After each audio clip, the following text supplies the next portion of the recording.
You paid the wrong player. Yeah. Yeah. That's a level of And by the way, dysfunction both that those just players goes are no longer with the team. right. Yeah. I mean, the guy you let the one guy walk that should have never walked, and you paid the other guy, and he just didn't. He didn't earn it. He wasn't worth it because he shouldn't have been given it to begin with. Is there anybody there?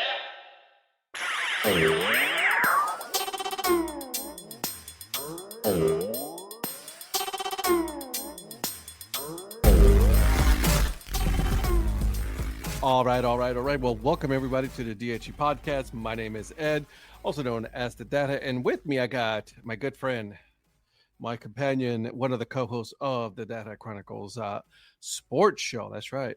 Val is not with us tonight. We will be doing something a little bit different. Okay, so we are starting a little segment. We're going to be talking all about sports, right? This is the new year. This is the first recording of 2025. So I put it on Twitter, I put it on Threads, and I asked everybody, was like, hey, do you want to hear about more about other sports? You want to hear just strictly baseball? And it was overwhelmingly in favor of other sports, which I'm okay with because I'm a fan of all sports, right? Except for tennis. No, I'm kidding. Totally kidding. I guess the Australian Open is going on right now, so it should be starting. If it's there's your tennis talk right there, right? All right. So, but again, like I said, one of my good friends, my co-host, Donnie Wise, also known as the Mayor. My friend, how are we doing today? Doing great. Glad to hop on here with you and talk some sports topics and see what we can get into here for this episode. I'm sure we will agree on everything, right? Like always. Right. And just so you guys know, Data Chronicles Sports Show, it is on Tuesdays and Thursdays, 9 p.m. Eastern Time on YouTube. Make sure you guys go ahead and hit the subscribe and like button so that way you guys are always in the know. All right. And then also make sure you tell one more person about this. All right, Donnie. The first topic that I want to discuss, because we had a little pre meeting, and then we discussed what we wanted to talk about. And one of the things that we have been having a ton of discussion, and especially me, I've been trolling people on Threads, is the college football playoff. Yep. And I want to get your thoughts on it because obviously we go back and forth on some of these things, and some of the things that we feel that should be tweaked. But I want to get your thoughts first on how do you feel about so far this new version of the college football playoffs. I mean, I think it's better than it was. I think each step has been an improvement. Obviously, there's a lot of things they're going to have to adjust and tweak going forward. But until you change something, you really don't know what you need to fix about it. So you got to pick a starting point. So I like the 12 teams. I don't think you could have. I mean, you could have gone just with 8 and not had the buys. The problem is they're trying to accommodate everybody that's always complained. Correct. And you can't do that. You've got to say, this is what we're going to do, like it or not. I mean, you'd have 4 teams, and you'd have the teams that are 5 and 6 in some of these smaller conferences complaining that they didn't have a shot. They go undefeated, like a Boise State would go undefeated, or somebody like that would go undefeated. And they're like, we can't even get into the 4-team playoff. So now they throw 12 out there. There's plenty of slots for you. But then they give you a bye. And it's like, I know. You went too far with that one. It's like, we're going to make you a spot, and we're going to give you a bye for your conference if you're one of the higher ranked conferences. And so they got to adjust that. Yeah. But overall, 100%. It's an improvement. Yeah. So I'm not trying to put words in your mouth or anything like that, but I think we can both agree that seeding needs to be tweaked at this point, right? I don't think that just because you won your conference you get to have an automatic bye. I think it should be like the like basketball and college basketball, that you win your conference, that gives you an automatic bid into the playoff. At that point, you made it, right? That's it. We're good. Thank you. And then have a reseeding of the teams that are put into the college football playoff. Yeah, I I don't know how much the playoff committee utilizes the data that they got back when it used to be a lot of computerized, even back in the BCS era. I hope they use some of that in companion with their eye test, because I think the problem that started it was the computers, and everybody's like, well, a computer can't see the eye test of a team. They're just looking at numbers. Okay, you got to have both. I hope they didn't go the other way. Hopefully they also take that into account with as they tweak this, because I think if you take the computer modules that they used to use and apply that with then at least as a component or some percentage of the rankings of the teams. Correct. Because you start everybody start complaining about strength of schedule and all these, not to pick on Virgil's favorite team, Mercer, but you see these teams like that getting scheduled against Alabama's and so forth. And, they're good teams in their own right, but that should be hurting your strength of schedule. And it doesn't affect it as much as it should be in the eye test part of it. Because they're like, well, it's Alabama, they should beat these people. But let's put a computer module to it, because they don't play everybody in their conference because the conferences have gotten so big. They play a random level of non-conference teams to begin with. So add that in, add the committee's eye test, get rid of the buys except for the top 4 teams. Whoever the top 4 teams are, they get the buy. Yeah. And I agree with that. And something that you said regarding the those easy games that they get to play, right? Like, I mean, I get that, right? You want a game or two at the beginning of the season, which I'm okay. I'm in favor of that. I'm good with that. I'm good with you having the Mercer, the early right? ones is right. The early ones are the good ones. Is when you schedule them and towards the end of the season is sort of almost like a bye week is what you're scheduling, a practice week. Right. And that's my issue, is that, my issue is like really, you're going to put, Mercer at the end of the season, and then you're going, and again, sorry, Virgil, we're not picking on your team. But it's just the name that came up. But right. Like, I mean, you want to make sure that you are, if you're going to do that, you got to make sure that that if you put that at the end of the season, that is going to hurt your chances of your strength of schedule, because at that point, your strength of schedule goes down. Yeah, and it should affect it should affect your strength of schedule more if you schedule them at the end of the season versus that same team if you schedule them at the beginning of the year. Because, again, it's all about money. We all know that. So it's all about money for the small schools. That's how they fund their programs, is getting these paychecks to come play. Correct. And every once in a while, somebody will upset somebody randomly or make a run at it. Yeah. But the thing is, it used to be, even before the whole BCS came about, you always had those 3 or 4 games at the beginning of the season, and then you started your conference schedule. And that's kind of how it was. And then you started having these matchups of ACC versus SEC and a kickoff game and, week 0 games and all that kind of mess. And, so a lot of the teams started shuffling some of these weaker teams to later in the year, right before a big rivalry game. So it's like, okay, we play our conference schedule, we get to the end of the year, and it's either a conference big rivalry like the Alabama-Auburn is, or it's like South Carolina Clemson. That's always the Saturday of Thanksgiving. Sometimes Clemson, sometimes South Carolina will schedule a weaker team right before that. It doesn't happen every year. I think I even mentioned that, normally we did this year. But the last 4 or 5 years, it's just all been conference games. So all that should be taken into account when it comes to strength of schedule, not just who you play, when you play them. And then, a lot of the stuff about Alabama, everybody's like, you lost to 2 6-6 teams. Yeah. And they're like, yeah, but they were SEC teams. Like, well, that doesn't matter.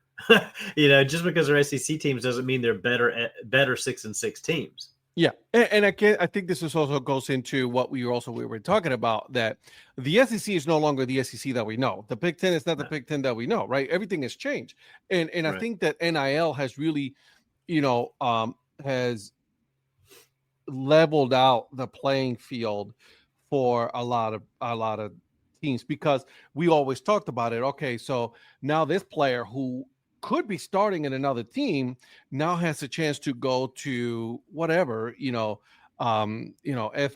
or whatever, right? Florida International, right? And then FIU, and then get millions of dollars, right? Right. Prime example. All right, listen, we got Carson is it Beck, right? So who just left Georgia. It is now now transferred to Miami, the University of Miami, and is making $10 million. Right. So he's making more than a lot of rookie NFL quarterbacks right now. Yeah. And does not need to go into the NFL. Why? Because one, he's already pretty popular.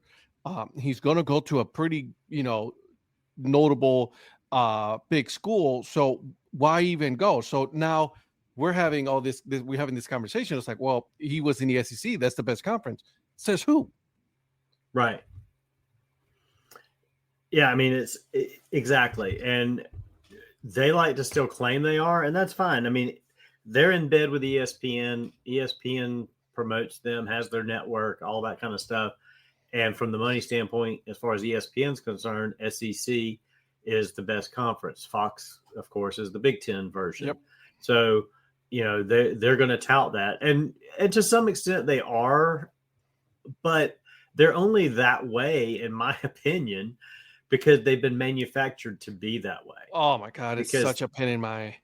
They get ranked. They rank all these teams. You rank 7 or 8 of the teams in each of these conferences in the top 20, and then they beat up the lower teams within their own conference. And then when they play each other as highly ranked teams, it's touted as a big game. And whoever loses doesn't drop very much because they lost to a highly ranked opponent, or vice versa. It's like it's all a shell game, in my opinion, the way it's done. And the other conferences, the Big 12, the ACC, and the former Pac-12, which is the Pac-2 now. The Pac-12's having. Why even stay there? Just like. Yeah. I mean, I'll give them credit. They're rebuilding it, and they're taking the money that all the other teams left behind, which is good. Yeah. Because they still have the contractual obligations, so they're getting paid. And they're kind of rebuilding it. But again, they're not even going to be what they once were, because all the big, blue blood schools that were part of it are gone to these other conferences. Correct. And eventually something else is going to come along. It's going to change. I don't know what it is, but it always does. Yeah. A lot of these teams are going to pull away. The conferences are going to maybe go away.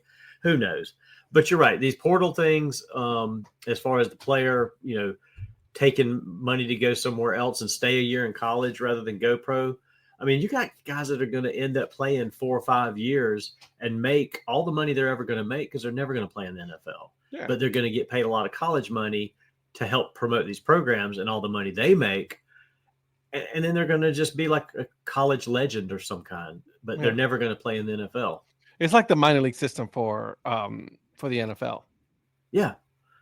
Exactly. And there's nothing wrong with that. I mean, again, we always say it all the time. I mean, if you can get the money, get it. But don't tell me that the system is one way when it really isn't that way.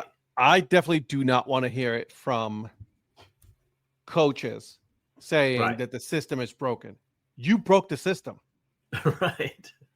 You know what I mean?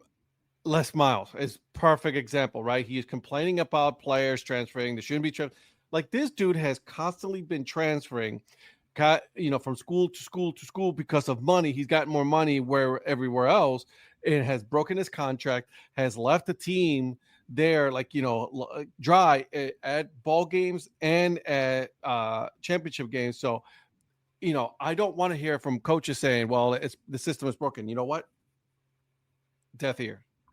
Yeah, and that the funny thing is, and I know everybody jokes on Dabo, and I'll get into this for just a second, about not using the portal. Well, and that he needs to adapt, or they're going to fall behind. You know what's going to happen, or what is happening, is all these teams that were complaining about him not using the portal and him falling behind the times, they're coming back to him, because he looked at the portal the last few years. He's not found players in the portal better than what he feels he has on his team. This year, we've brought in more portal players because it's not like he's refused to adapt, just like Paul Feinbaum has said. He's not refusing to do anything.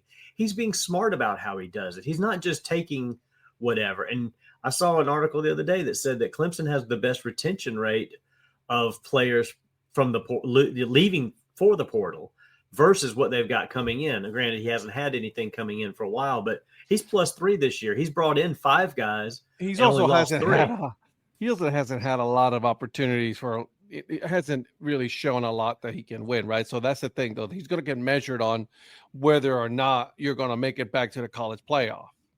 Right. And that's not necessarily an issue with the portal either. That's been more coaching. Yeah, because 100%.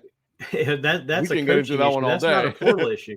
Because show me the teams that have leapfrogged Clemson just because of the portal. There isn't any. There's players that have come to a team. Ohio State maybe gets a player, so they only get 1 or 2 players from the portal that make any kind of impact. Right. Remember when Desmond Howard was like, "Well, they bought players." Not really. No. Like, I mean, those players have been there. Have they gotten a couple players here and there? Absolutely. Well, so has Michigan. So let's not say that a lot of these players have been recruited and they have been there for a long time. So it falls on deaf ears when you say something like that. Ohio State has done it. Alabama, Michigan, all these Big Ten, even ACC and SEC teams have done it. They have all done it. Yeah, and that's what goes back to what you said earlier about the playing field being more leveled, because all of the teams are doing it. You've got some teams that jumped all into the portal and started bringing in as many guys from other schools as they could. But what have we been saying about that is they're leaving a program for multiple reasons. And not the last reason that they're leaving is because they're so good they want to go somewhere else. They're leaving because they're not getting playing time, they're not getting the money they want, or they're just not happy with the program. It's not like, oh, I'm leaving because I'm so good, I deserve to play for a better school. Correct. And it's not like Ohio State is out there collecting, 6 Heisman candidates for their team. That's not happening that way. No. They're collecting 8 or 10 guys, and they might have 1 or 2 that pan out. It's like a free for all. And again, there's nothing wrong with that, right? We're not saying that there's anything wrong with that. We're just saying that they're taking advantage of the situation that they have been put in, right? Because they are a big. The media shouldn't be selling me a bill of goods that this is the way it is, and if you don't do this, then you're going to get left behind. No, you're not going to get left behind. Everyone else is going to eventually slow down to you.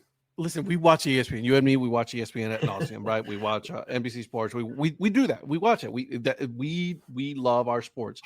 My issue with ESPN right now is that it has become very evident that they are favoring one thing or another, right? It is as clear as day. They favor the SEC right now.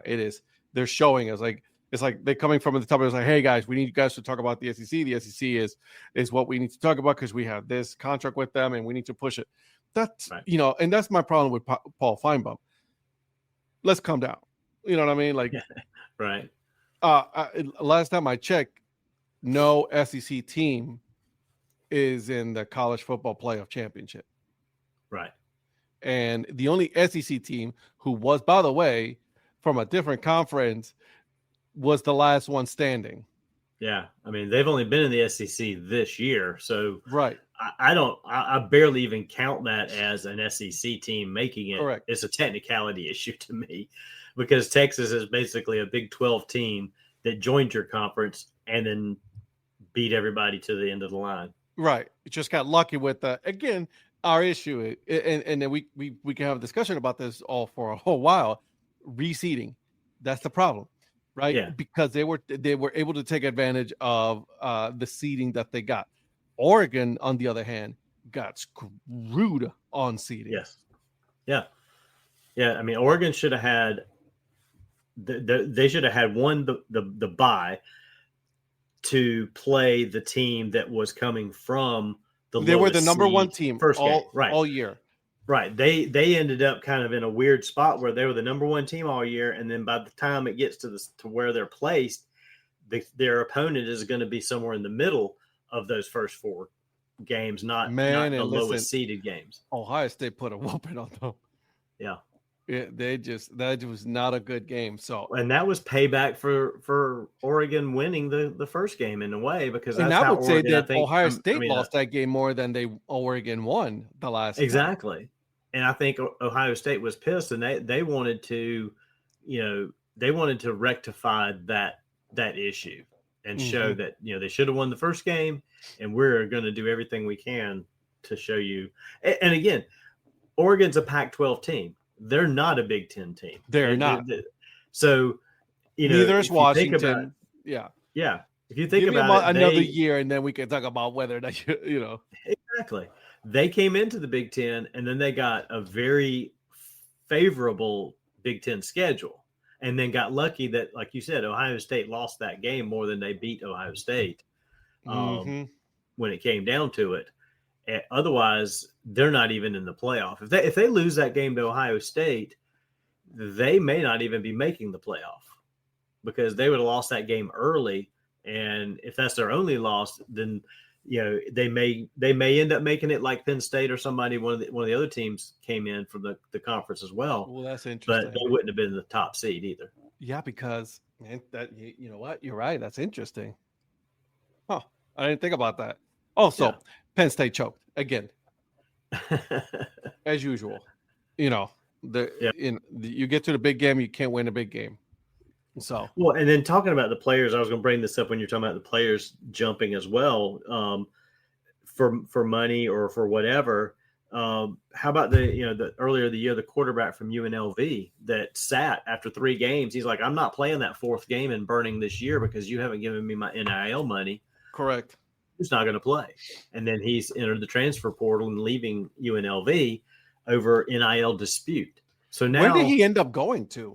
I don't know if he's made a decision at this point. The last article I see is from October.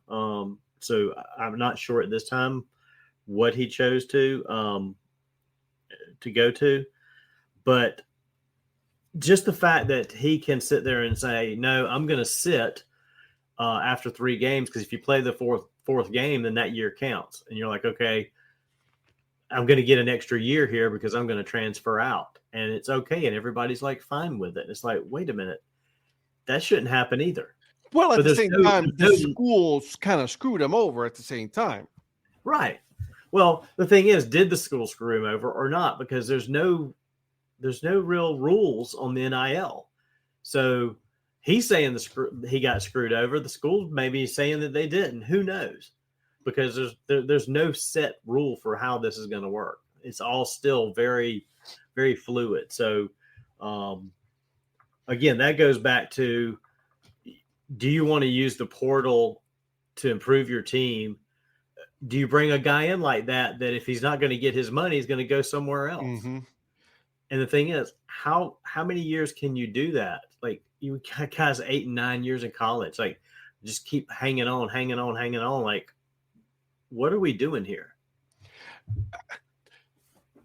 And I'm one that I'm gonna more likely than not, I'm gonna side with the player on this one. Yeah. But the only reason is, for so long, NCAA and colleges were able to take advantage of the name and likeness, right? Right. They were able to sell all that merchandise. The players could not get a single dime out of it. Now they are, and now a lot of the colleges are upset that the players are able to do that. So they're trying to find the loophole and to try to get the power back.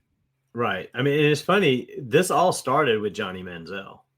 Oh God, yeah, and that's what is so funny to me about it is, like, the guy that was all about the money symbol and money.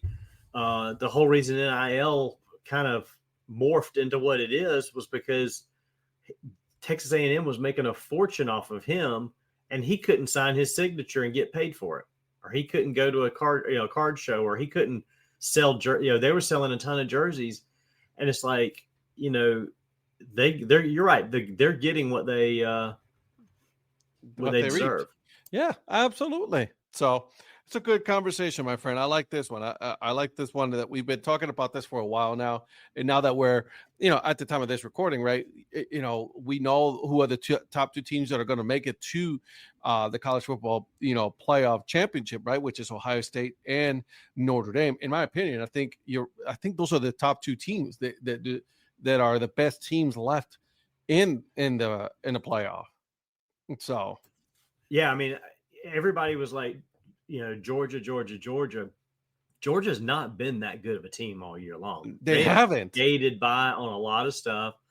Texas has not been that good a team all year. Mm-mm. They've kind of skated by. I mean, it really, Penn State just Penn Stated. So Penn State will do Penn State things. Yeah, because people used to say that about Clemson. Clemson's just Clemsoning. They get there and then they choke, and then until we didn't. So, I mean, Notre Dame has been, and I hate to say it because Notre Dame's kind of a pretender to me because they sort of got a toe in the water for the ACC. Ooh, our friend Eric is gonna get you. But hey, all credit to Notre Dame. They have, and I love Marcus Freeman. I think that guy is one hell of a coach. Yeah. And I picked them to win it all earlier, last week. So you just picked them to win it all because you hate Ohio State.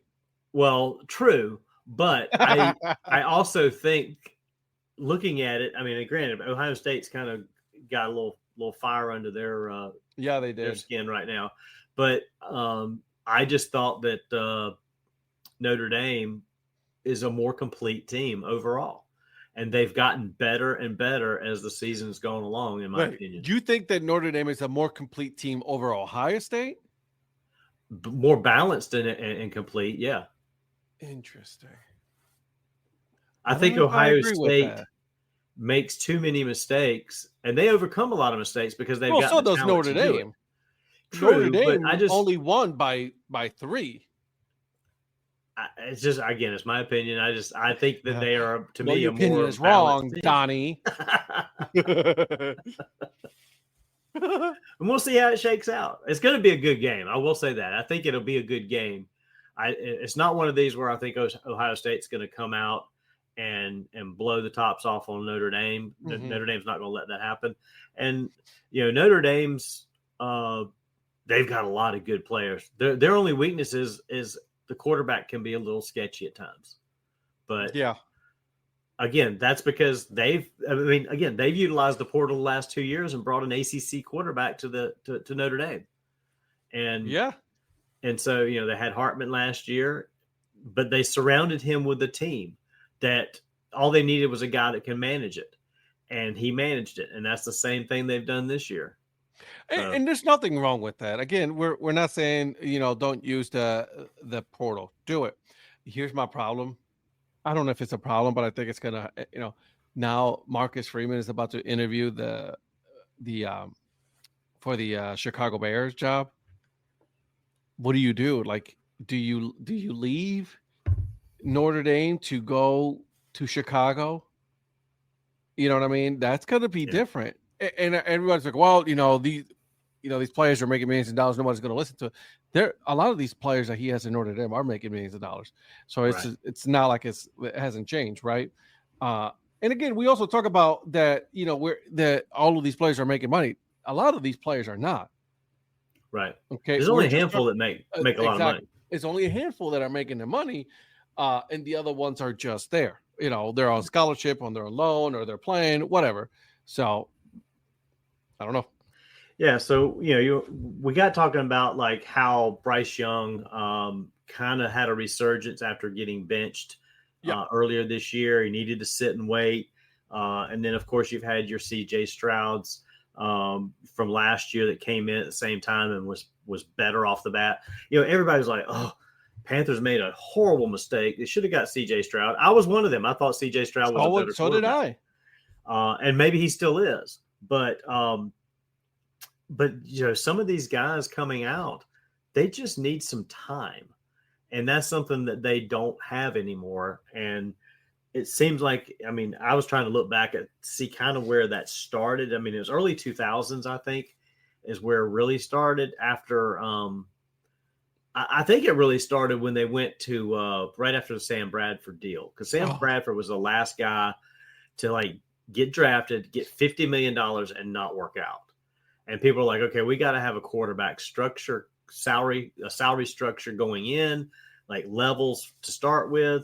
And these rookie deals began so that they weren't having to pay a guy $50 million. That I feel bad though for anything. Sam Bradford, because Sam Bradford was injury prone too. True. A lot of injuries. That offensive line was shit. But he didn't deserve at that time. He didn't deserve a $50 million contract. That would be like drafting Bryce Young #1 and giving him a $350 million contract to start. Like he hasn't even done anything. Because $50 million back then that's a lot of money. What 350 is now. Yeah. From that standpoint, because it was $50 million over a few years. Yep. So that's what started it, and we started the conversation, about some of the guys that have sat, like Jordan Love with Green Bay. He sat behind Aaron Rodgers for a few years, and everybody questioned Green Bay, like, what are they doing? They drafted this guy. Why are they not playing him? Is he not any good? Right. They knew he was good, and it was cheap enough to keep him on the bench because they weren't paying him. And that's the whole issue in the media is you got some of the media saying you need to play him while he's cheap, and the other saying you need to sit him while he's cheap. We need to play it now. We need it now. We want it now. We want it now. We're in that society and where we Get want him it out right there. away. Right, because the fan base wants to see the immediate result of this top draft pick that's supposed to be so great. Well, one, top draft picks, we all know, go to the worst teams. Two, they're probably the worst team because of the coaching, and now the coach is trying to survive on a player that's supposed to come in and do everything for them. Yep. And some of these guys are just not ready. Nope. I mean, but it depends again, and some of this will change too with what we just talked about. How long do they stay in college? Are they 21, 22 coming out of college? Or are they 23, 4, or 5 coming out of college? And I was just you took my point, because that's what I was going to talk about. Like, are they developing in college? Right. If you have someone that's only spent 2 years in college and only really play the last year, bro, you got to sit down. Exactly. And you got to learn. But you have someone like Bo Nix, right, who went to Auburn, then went to Oregon, right, and spent a couple of years developing in different systems. And, he has shown that he's been successful right now. Now, we'll see, because, there's always that second year slump that, we talk about, but we'll see if it pans out. Right. So, and a lot of times that slump comes because they get the tape on you and they start figuring out your tendencies, because that's their job. That's all they do is to figure out how to stop you. But you're right. I mean, Bo Nix had over 60 games under his belt in college. I mean, that's like for God's sakes, that dude got married. Yeah, it's like 3 NFL seasons worth of games. It's like he's coming into the league in his 4th year now, kind of thing. So that being said, I was kind of looking back at and trying to find out, who was where and who started when and so forth and so on. So just to rattle off a few. So these are some of the quarterbacks in the and this is like, this list goes back to like 1920. Excuse me. Oh, wow. 19 or 20 years to 2000. Oh, okay. So these are the quarterbacks that have come in first round and started right away. Joe Burrow, Kyler Murray, Jameis Winston, Andrew Luck, Cam Newton, Sam Bradford, Stafford, David Carr, Carson Wentz, Mariota, RG3, Darnold, Matt Ryan, Mark Sanchez, Ryan Tannehill, EJ Manuel, Joe Flacco. But then you get down here, you got Kyle Bowler, Brandon Whedon, Derek Carr. What? I mean, Deshaun Kaiser. One of your Well, you've already said 2 of them. Yeah. Quincy Carter, Mike Glennon, Russell Wilson, Kyle Orton, Winky, Dak Prescott. Those guys all started right away, first week. Mm-hmm. So these guys didn't start the first week, but sometime in the 2nd through 8th week, they came in. And you got Joey Harrington, Daniel Jones, Blaine Gabbert, Ben Roethlisberger, Jimmy Clausen, Baker Mayfield, Bortles, Vince Young, for the Browns, Byron Leftwich, Josh Rosen, Teddy Bridgewater. Well, y'all have had 40 quarterbacks. You're going to have a few on this list. So, but, I mean, some of these guys I don't even remember. Trent Edwards, Trubisky, Leinart, Colt McCoy, Tua, Christian Ponder, Josh Freeman, Josh Allen, Justin Herbert, Deshaun Watson. Some of these guys, I mean, I remember Josh Freeman was like a thing, and then he wasn't. So then you got the guys that started the second half of the season. Right. Dwayne Haskins, Jared Goff, Eli Manning, Jason Campbell, Nick Foles, Alex Smith, Cutler, Drew Lock, Charlie Fry, Hurts, Derek Anderson, Patrick Ramsey, Tavares Jackson, Jamarcus Russell. I mean, those are all guys that started at some point in the first season that they were a pro. Talk about a major bust, though, Jamarcus Russell. I mean, how many names out of that are like seriously legit quarterbacks? I mean, you've got Stafford is a long time, Roethlisberger. Some of these we don't know about yet. Cam Newton worked out. I mean, you might have had 3 or 4 guys total out of all those names. But then this is where it jumps. So you got these are the guys that started in year 2 that sat a whole 1 year. Carson Palmer, Michael Vick, Jake Locker, Pat Mahomes, J.P. Lossman, Drew Brees, Simeon, Jacoby Brissett, Mark Bolger, Tim Tebow, Tom Brady, Chad Henne, Chris Sims, Brady Quinn, Colin Kaepernick, Josh McCown. You're seeing after that 1 full year of sitting, you're seeing a better level of guys, a little more. The percentage gets better for success. Right. There's only 3 guys on this list that started year 3, that sat for 2 years and didn't start till year 3.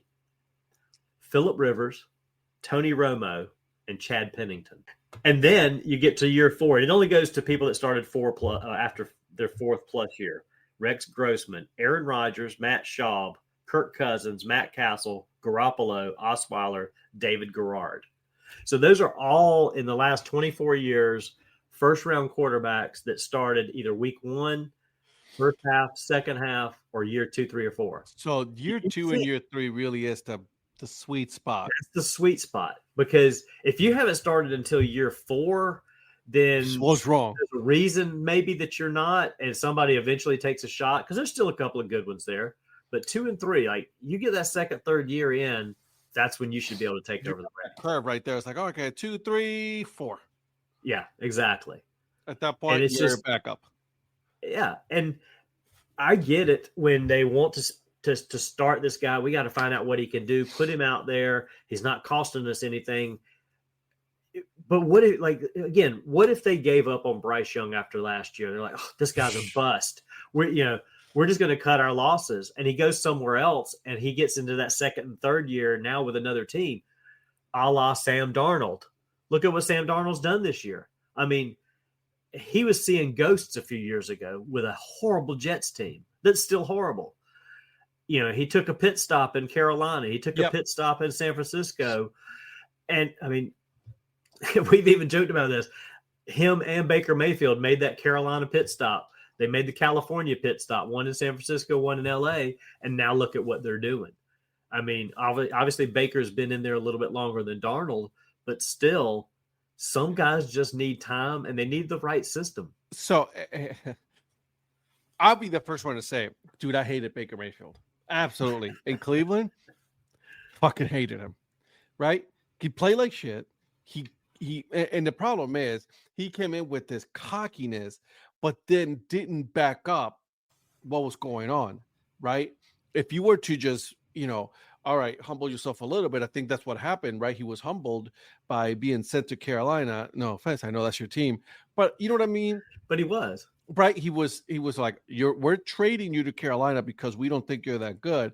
He had to take a step back and be like, shit, if I don't get it together, I'm out of the league. You know what I mean? So I'm not getting a contract extension. He was on the road to being the next Johnny Manziel, right behind 100%. Because he came in, he wasn't quite as crazy out there with the ego as Manziel, but he wasn't far behind. Yep. And he's figured it out while he's still in the league. I think Manziel's figuring it out now that he's no longer in the league. But that's his fault. His stuff together personally.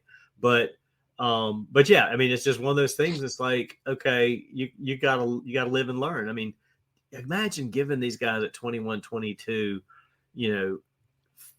millions and millions of dollars, nothing but time on their hands, no structure as far as like classes and stuff. Not that they necessarily went to classes, but college life was a little more structured in some ways. And I think there was also a maturity level. I think that's what we're talking about, right? Right. It goes back to the conversation that we were just having with college football, right? Now you're having these guys are coming in at 23, 24, 25. All right, now we have a little bit more maturity, and they're able to handle more things, as an adult. Johnny Manziel, let's be honest, that dude was irresponsible. He was childish. There was no talking to him. He would not listen. He would not read the playbook. None of that, right? Yeah. So, and it showed. Yeah. If he would have just applied, he could have been special. He could have been that Drew Brees player. He could have been that Pat Mahomes, but he didn't because he didn't want to. Could no one tell him? Right. He just not wanted to party, have a good time. I got plenty of money, go to Vegas, he wanted to live the big life. Well, and the funny thing is, he comes from oil money. Right. Right. You know what I mean? So like it was right in between the ears. Yeah. And that's what really pissed me off. Yeah, and some of these kids, they come out and they are pretty mature because it goes back a lot of times goes back to your upbringing. If I don't know him personally, but if you're Manziel and you're a spoiled brat from oil money, you're going to live as a spoiled brat with money. Correct. If you come up with your family that's a little more supportive, a little more balanced, then you're going to have more of that maturity coming out of college because your family gave you some of that maturity. I mean, it's all upbringing and who you surround yourself with. And that's one of the things I was hearing about Bryce Young. Again, like I said, I wasn't sure what we were doing at the beginning of the year playing him. I'm like, I just don't know about this guy. I was happy when he was benched because he wasn't doing anything good. But I was also the same guy that was happy when he came back and was becoming successful. And he changed my opinion of him, which is the reason this whole conversation we're having now came about, was talking about that. And the fact that he has this cool calmness about him. And everybody said he had that at Alabama. Well, he had it at Alabama because he didn't have to do as much at Alabama. He had such a powerhouse team around him. Right. That all he had to do was manage it. So it was easy to have it. Wow, then when you come to the NFL and it's all on your shoulders and you don't have that powerhouse team around you. In college, they fed him that information, right? Because he didn't have to go through all that. But now you're in the NFL and it's like, oh, boy. As a fan, I'm happy to see he's starting to make progress here. If he can just keep the owner out of the way, we'll be all right. That's a whole different conversation for another episode because we can talk about ownership and then that is going to be boy. Because you and I both have terrible owners. Yes. But right now, our teams are in two different directions. Despite that, my team has the number 2 overall pick, which, by the way, they're saying it's a lock. Call it. They're getting a quarterback because of Deshaun Watson. Yeah. Let's leave it at that because I'm gonna go on a different tangent and we got to move on. But I love this one because this is a good segue of what our final topic here that you and me we're talking about here is dysfunctional teams.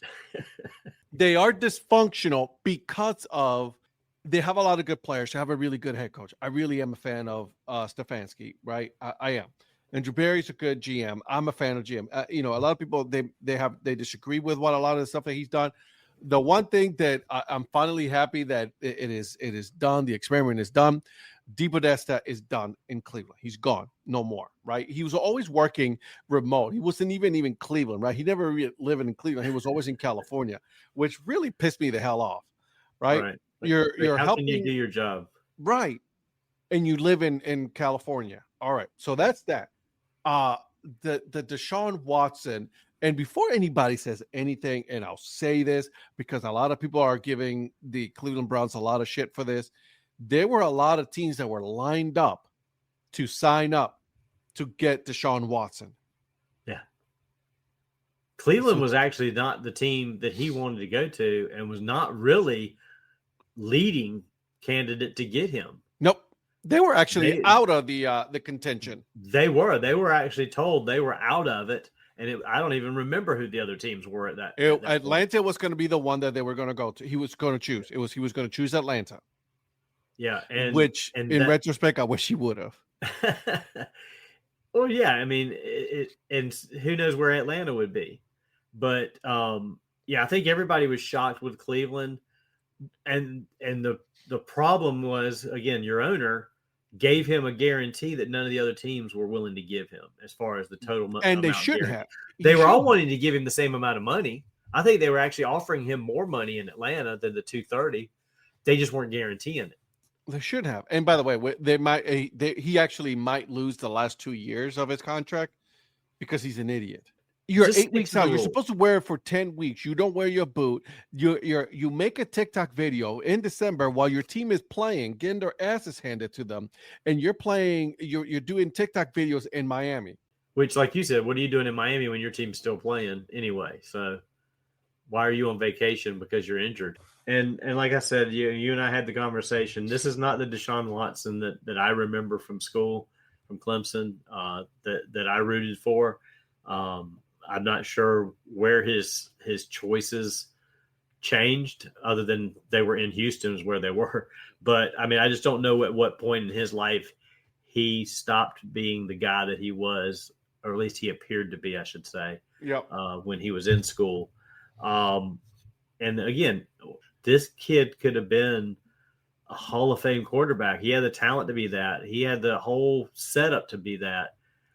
And then it just poof. The city of Cleveland gave you the keys to the city. Like, I mean, they literally just opened up their arms. They're like, all you had to do was come in and win.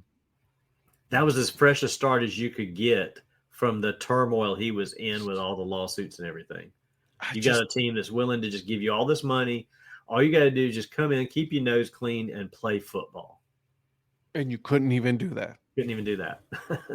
Unreal. So, all right, let's move on to another team that we have here, and is the New York Football Giants. That's just a management nightmare right there. Like we talked about, teams don't like to go on Hard Knocks, and then you go on Hard Knocks, and you have edit control, and you don't edit out a conversation that was filmed with you basically letting the best player you had walk away so that you could pay another guy more money than he deserves. You paid the wrong player. Yeah. That's a level of. And by the way, both those players are no longer with the team. Right. Yeah. I mean, you let the one guy walk that should have never walked, and you paid the other guy, and he just didn't earn it. He wasn't worth it because he shouldn't have been given it to begin with. That's my whole thing. It's like you gave Daniels all that money, and then you go in at that same year that you let Barkley go to Philadelphia, which, by the way, I mean, talk about just like he's still within your division. And that's the other thing. Yeah. In the division too. Oh, it wasn't even that you let him go somewhere else. You let him go to the same division. Well, in the general manager, he was such a cocky dude. So I was like, yeah, he's not going to get anything. And, I was like, yeah, go ahead. Find out. Figure out. Yeah. And he sure did. The two players that have really made their opportunity is him and Henry. Oh, yeah. I mean, I get that Tennessee was maybe trying to start over a little bit. They didn't want to pay that money. But I mean, Tennessee, Derrick Henry is all you had. I mean, if you'd have kept him, maybe Will Levis looks like a better quarterback, and he's got a running back to help take the pressure off. Who knows? I was just thinking the same thing. It's like the fact that the NFL has undervalued the running backs. Back to Le'Veon Bell. It started there. Le'Veon Bell thought he was worth $14 million, and Steelers were like, no, you're not. Forgive me for saying this, piss away $60 million on a quarterback, but they won't give a running back $14 million. Like, that's like a friend of mine used to say, you're tripping over dollars to pick up dimes. Yep. It's like, what are you doing? Like, oh God. Pay the running back $14 million and then make the quarterback work, and you keep the running back happy. Like, how is that?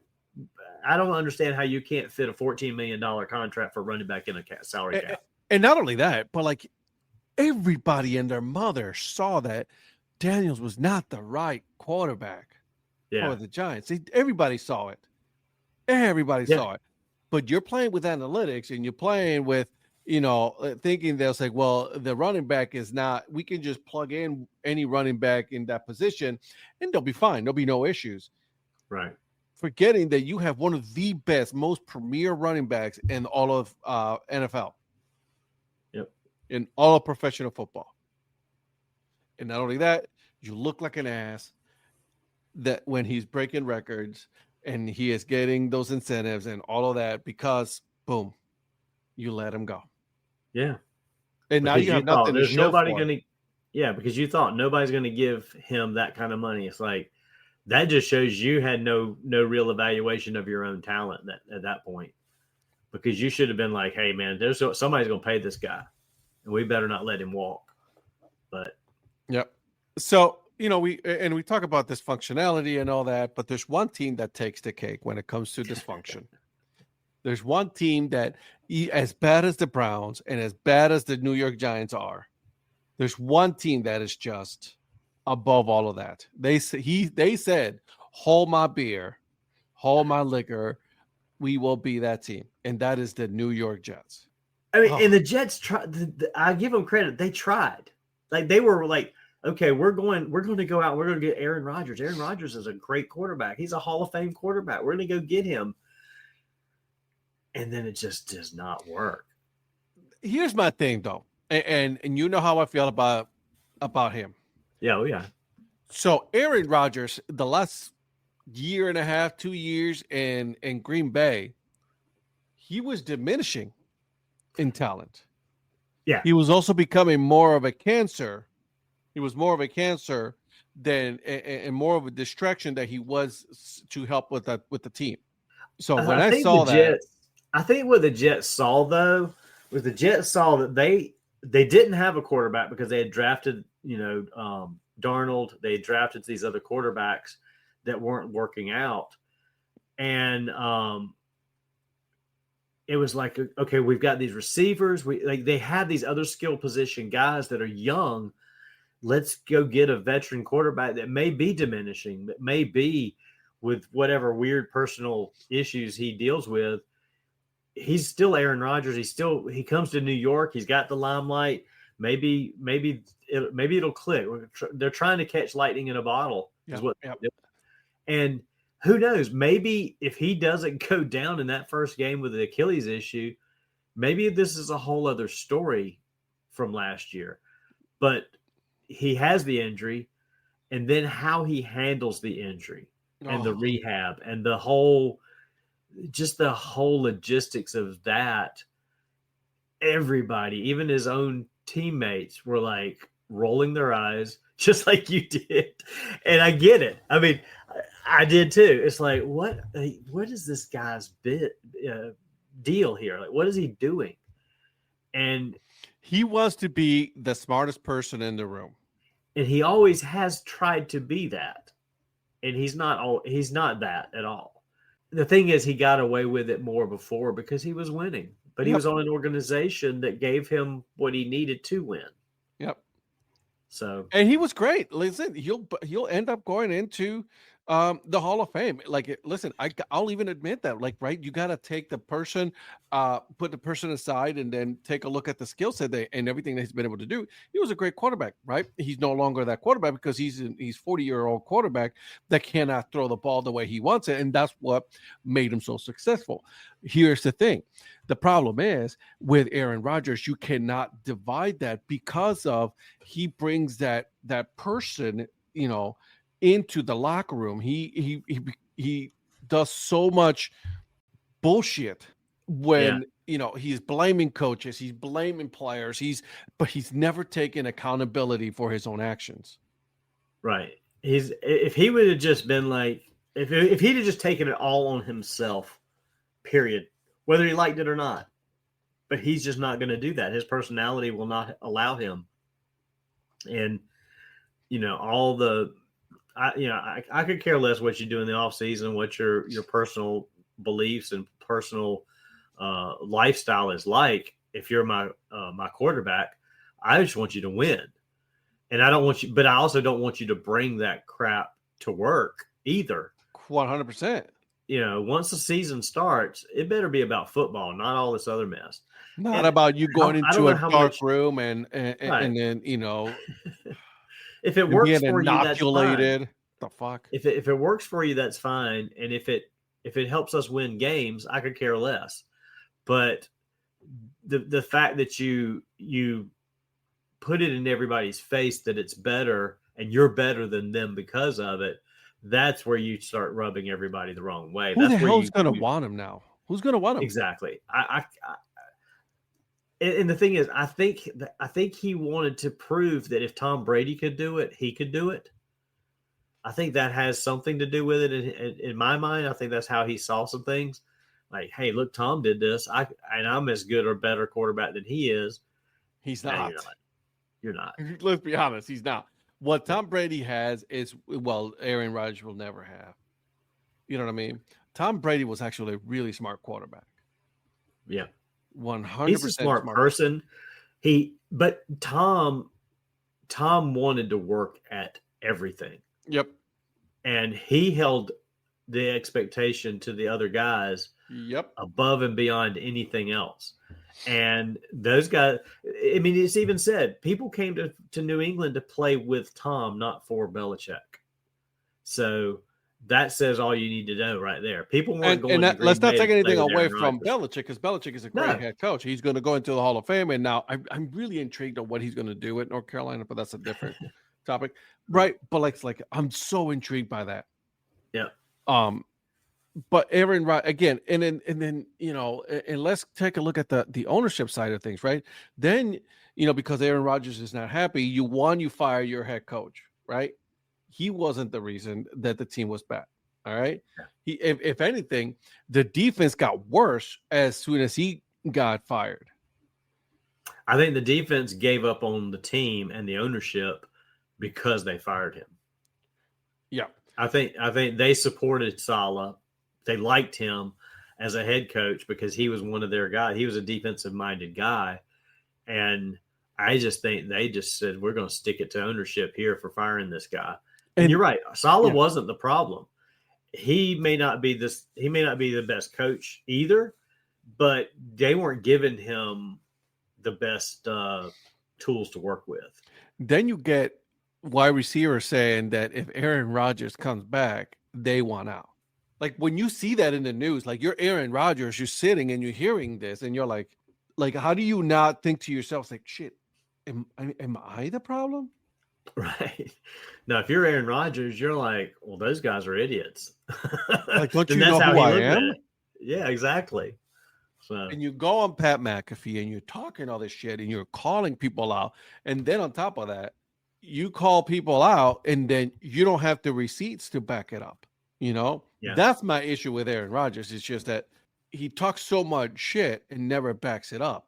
Well, and the thing that two of these three teams have in common is bad ownership. The Giants have great ownership. In my opinion, they've always been great ownership. I just don't know if they've hired the right people to run the football side for them lately. I'll give the Giants credit when that news came out where, like when he went for Philly, right? He made a commercial. Saquon Barkley, when he made that commercial about losing sleep and all that, right? The owner was like, I'm actually upset. You didn't call me. We could have played on this whole losing sleep. I've definitely lost some sleep because of this. Right. So like, I mean, he knew, right, that there was a mistake. At least he knew there was a mistake. But the problem is he did not get rid of the mistake. The person who made the mistake, he kept them. Yeah. And that's where their dysfunctionality comes into play. Is you're traditionally one of the best ownership groups there is. People know your name only because you've owned the team forever and ever, not because you meddle. And now they know you because you screwed up and didn't get rid of a guy that screwed your whole organization up. Right. And now oh God, that's so bad. Right. Because you have owners like the Haslams in Cleveland who need to be in the know. They need to be making the decisions. They're the ones who drafted Johnny Manziel. They're the ones who drafted Baker Mayfield ahead of Josh Allen. Right. I was like, man, we should be drafting Josh Allen. Josh Allen's during that time, he would have fit perfectly in that system. But no, the ownership wanted that flashy player, that cocky player, and look what it got him. He's in Tampa.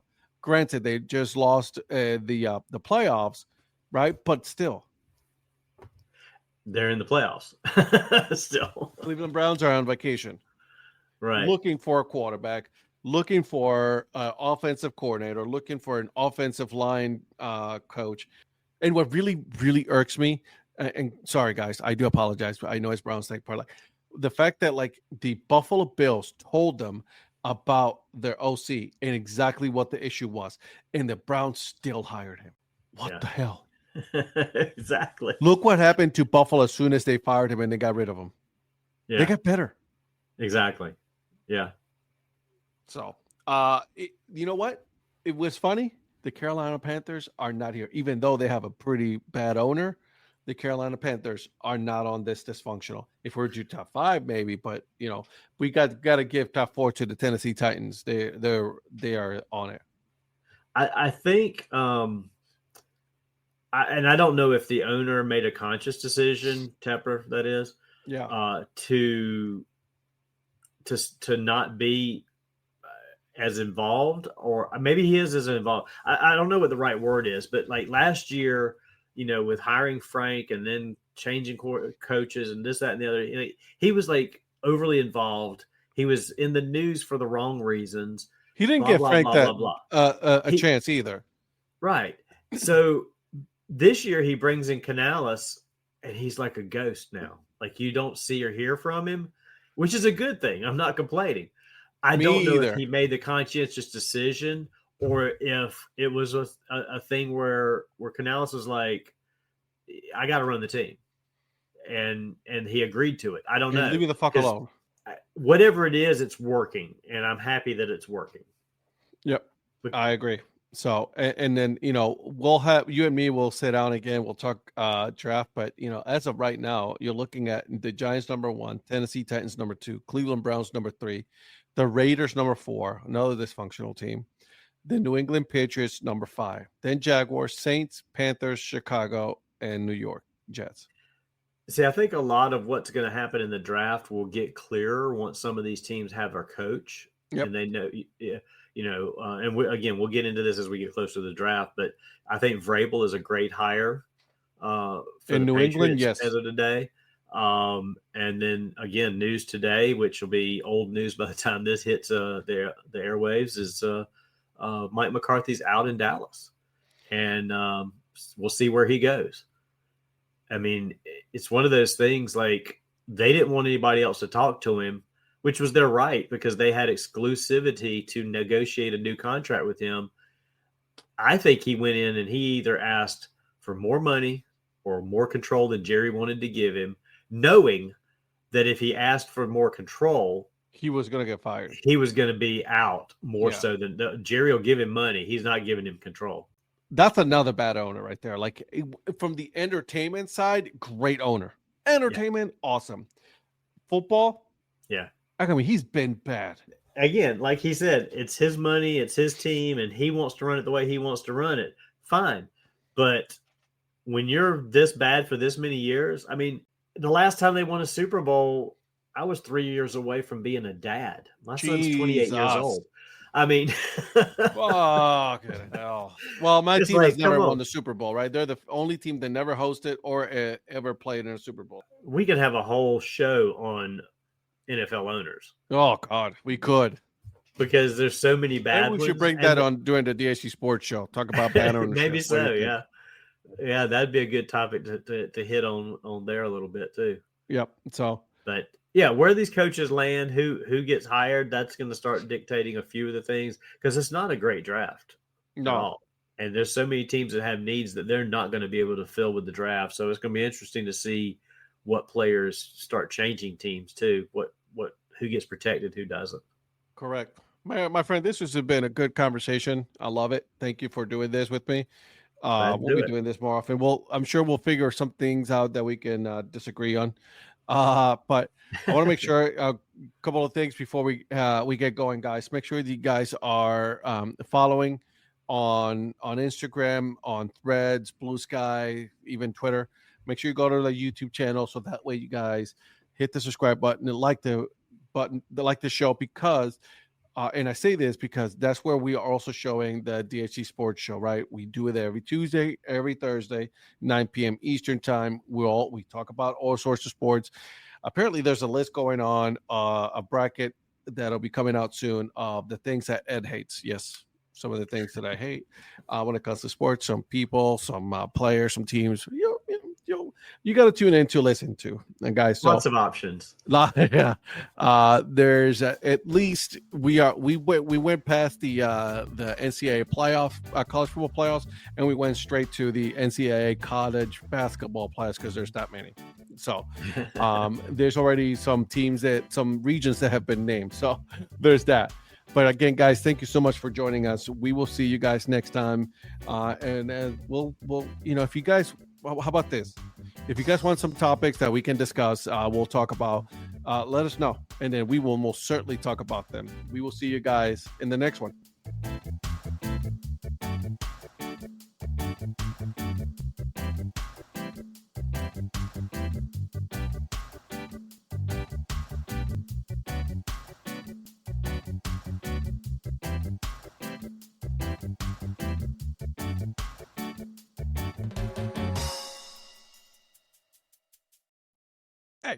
This has been a Curve Brim Media production.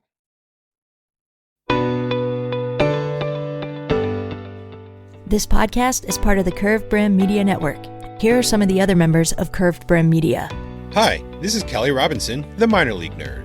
My YouTube channel explores the history of minor league baseball teams. More than just stats, we delve into team lineage, sharing stories from current franchises to obscure one-year wonders. I'm Paul Caputo, and on the Baseball by Design podcast, I talk to minor league baseball teams, designers, and other super interesting people about what these minor league baseball logos mean, and I talk a little bit about ice cream helmets. What's up, Bucketheads? I'm Anna DiTommaso, and each week on the Baseball Bucket List podcast, I speak with a different fan about their favorite baseball memories, what the game means to them, and what's left to check off on their baseball bucket list. Hey everyone, it's Eric from the great state of Kansas. This is Johnny from the New Orleans Baby Cakes Memorial Museum. And we are the Earn Fun Average podcast, where we talk to a variety of guests about their love of baseball and have fun doing it. America, lower your standards. Average is what we do best. This is Patrick and Corey of BaseballMapper.com, and we have made an interactive map to help highlight all baseball teams from the majors down to collegiate summer leagues. We want to bring you closer to baseball. So get on the site and find a team near you today. Hey guys, this is Patrick Larson from the Minor League Baseball Hat History Series. And in every episode, I go through the history of minor league teams through my personal collection of hats. You can find me on Twitter at @PatLarson1. I hope you guys enjoy. Learn more about Curve Brim Media at curvebrimmedia.com.